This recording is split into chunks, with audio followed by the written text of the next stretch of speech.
ಹರಿ ಓಂ ಜೈ ಗುರುದೇವತ ಆತ್ಮೀಕ್ಷಕ ಬಾಂಧವರಿಗೆ ನಿಮ್ಮ ರಾಜು ದೊಡ್ಡಮನಿ ಮಾಡುವ ಹೃದಯಪೂರ್ವಕ ನಮಸ್ಕಾರಗಳು. ಆತ್ಮೀಯರೇ, ನಮ್ಮೆಲ್ಲರಿಗೂ ವಾಸ್ತು ಶಕ್ತಿ ಕಾರ್ಯಕ್ರಮಕ್ಕೆ ಆತ್ಮೀಯವಾದ ಸ್ವಾಗತ.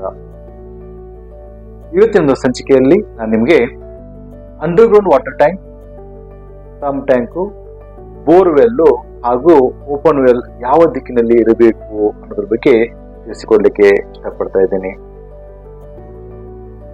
ಸ್ನೇಹಿತರೆ, ಯಾವುದೋ ಒಂದು ಮನೆ ನಿರ್ಮಾಣ ಮಾಡಬೇಕಾದ್ರೆ ನೀರು ಒಂದು ಬಹಳ ಮುಖ್ಯವಾದ ಪಾತ್ರ ವಹಿಸುತ್ತದೆ. ಅದು ಸರಿಯಾದ ಒಂದು ದಿಕ್ಕಿನಲ್ಲಿ ಇರೋದ್ರಿಂದ ನಿಮ್ಮ ಮನೆಯಲ್ಲಿ ಒಂದು ಧನಾತ್ಮಕ ಶಕ್ತಿಯ ಸಮತೋಲನವಾಗಿರುತ್ತದೆ. ಅದ್ಬಿಟ್ಟು ಬೇರೆ ಜಾಗದಲ್ಲಿ ನಿರ್ಮಾಣ ಮಾಡಿದ್ರೆ ವಾಸ್ತು ದೋಷ ನಿರ್ಮಾಣವಾಗುತ್ತೆ ಸ್ನೇಹಿತರೆ. ಹೀಗಾಗಿ ನೀವು ನಿರ್ಮಾಣ ಮಾಡಬೇಕಾದ್ರೆ ನೀವು ವಾಟರ್ ಟ್ಯಾಂಕ್ ಅನ್ನ ಯಾವ ದಿಕ್ಕಿನಲ್ಲಿ ನಿರ್ಮಾಣ ಮಾಡಬೇಕು ಅನ್ನೋದು ನಿಮಗೆ ಗೊತ್ತಿದ್ರೆ ಬಹಳ ಒಳ್ಳೆಯದು. ಇವಾಗ ನೋಡಿ, ಇದು ನಿಮ್ದು ಪ್ಲಾಟ್ ಬೌಂಡ್ರಿ. ಯಾವ್ದು ಪ್ಲಾಟ್ ಇರ್ಬೋದು, 20-30 ಇರ್ಬೋದು, 30-40 ಇರ್ಬೋದು, 40-60 ಇರ್ಬೋದು, ಅದು ಯಾವುದೇ ನಿಮ್ದು ಪ್ಲಾಟ್ ಇರ್ಬೋದು. ಅದರಲ್ಲಿ ಇದು ವೈಟ್ ಬೌಂಡ್ರಿ ಇದೆಯಲ್ಲ, ಇದನ್ನ ಪ್ಲಾಟ್ ಬೌಂಡ್ರಿ ಅಂತ ತಿಳ್ಕೊಳ್ಳಿ. ಪಿಂಕ್ ಕಲರ್ ಇದು ನಿಮ್ದು ಬಿಲ್ಟಪ್ ಏರಿಯಾ ಅಂತ ತಿಳ್ಕೊಳ್ಳಿ. ಈ ನಿಮ್ದ ಪ್ಲಾಟ್ ಮೇಲಿನ ಭಾಗದಲ್ಲಿ ವಾಸ್ತು ಶಕ್ತಿ ಚಕ್ರವನ್ನ ನಿರ್ಮಾಣ ಮಾಡಿ.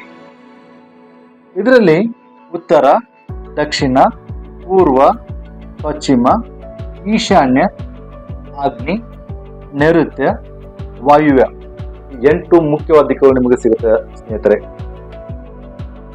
ಇದರಲ್ಲಿ ಈಶಾನ್ಯದಿಂದ ನೈಋತ್ಯವರೆಗೆ ಅದು ಎನರ್ಜಿ ಗ್ರಿಡ್ ಲೈನ್ ಆಗಿರ್ತದ. ಇದು ಬಹಳ ಇಂಪಾರ್ಟೆಂಟ್ ಗ್ರಿಡ್ ಲೈನ್.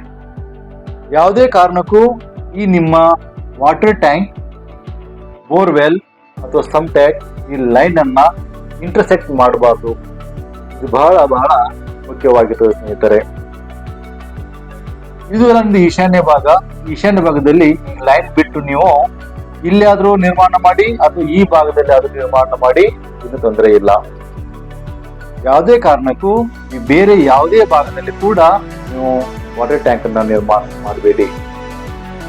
ಅಕಸ್ಮಾತ್ ಆಗಿ ನೀವು ಮಾಡಿದ್ರೆ ಹೆದರುವಂತದ್ದೇನೋ ಅವಶ್ಯಕತೆ ಇಲ್ಲ. ಅದಕ್ಕೆ ಸೊಲ್ಯೂಷನ್ ಇದೆ, ಅದಕ್ಕೆ ಪರಿಹಾರನ ಇದೆ. ಇನ್ನು ಕಾಳಜಿ ಮಾಡಬೇಡಿ. ಕೆಳಗೆ ನಮೂದಿಸಿದ ಒಂದು ನಂಬರಿಗೆ ಕರೆ ಮಾಡಿ, ನಾನು ನಿಮ್ಮ ಜೊತೆಗೆ ಇದ್ದೇನೆ.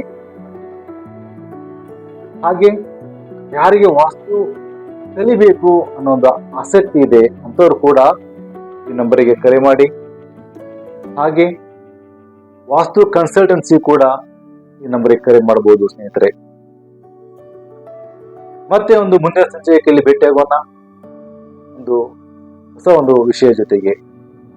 ಹರಿ ಓಂ ಜೈ ಗುರುದೇವತ್ತ.